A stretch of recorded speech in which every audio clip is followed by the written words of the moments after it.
Hi, everyone. Welcome to Module 5, Week 5. I thought I would do a video today for you. Um, Hope you are doing well. So let me just kind of go over briefly what you have to expect this module. Um, let's see, learning objectives, describing potential obstacles related to strategic goals, describe how different platforms can be used to promote social change. Sorry, my foster puppy is being crazy. Explain the role of resilience in adherence to goals. Explain how motivation can promote the achievement of goals. Okay, so we're talking a little bit about technology here, and I want you to think back to some of the psychological concepts you've learned.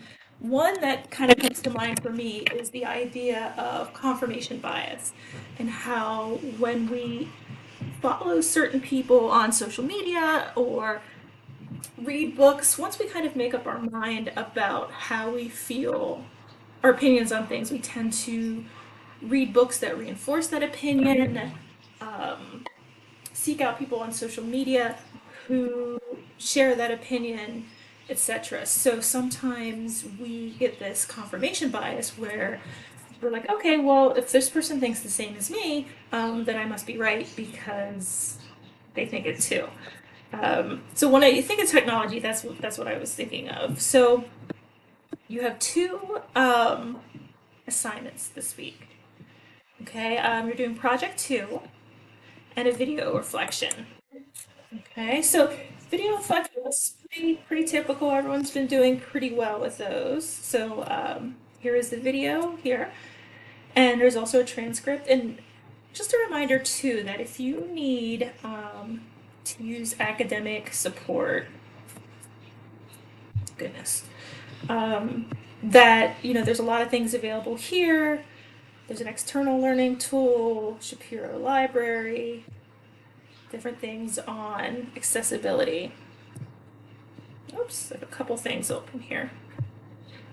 Okay, so a couple of different readings: digital technology and social change, the digital transformation of society, harnessing social media for health promotion and behavior change.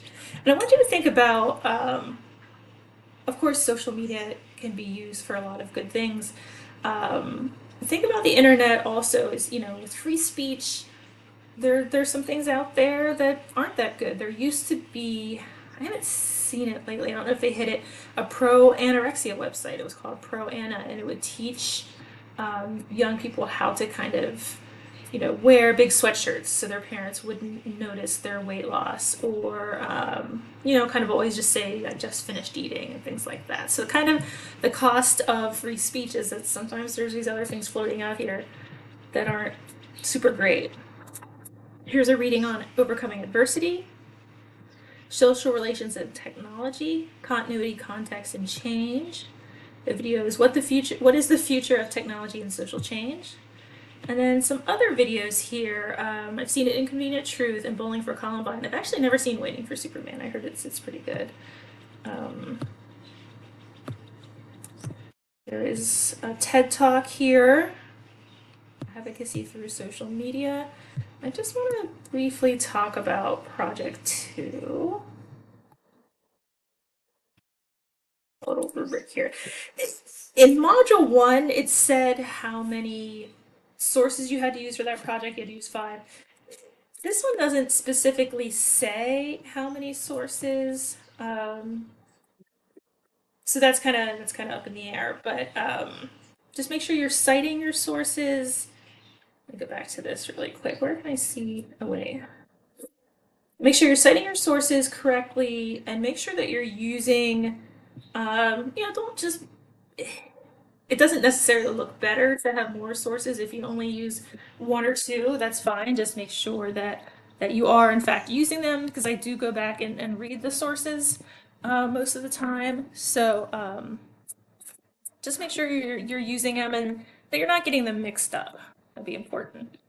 Okay, so a 2 to 3 page reflection, double spaced. Here are the questions: grit, resilience, coping skills, emotional intelligence. psychology subdisciplines, okay? So going back to the different social, cognitive, some of you had mentioned humanistic as far as clinical psychology, and how your knowledge of psychology has prepared you to execute a social change initiative, okay? So that is what you have to go for this week. Thank you.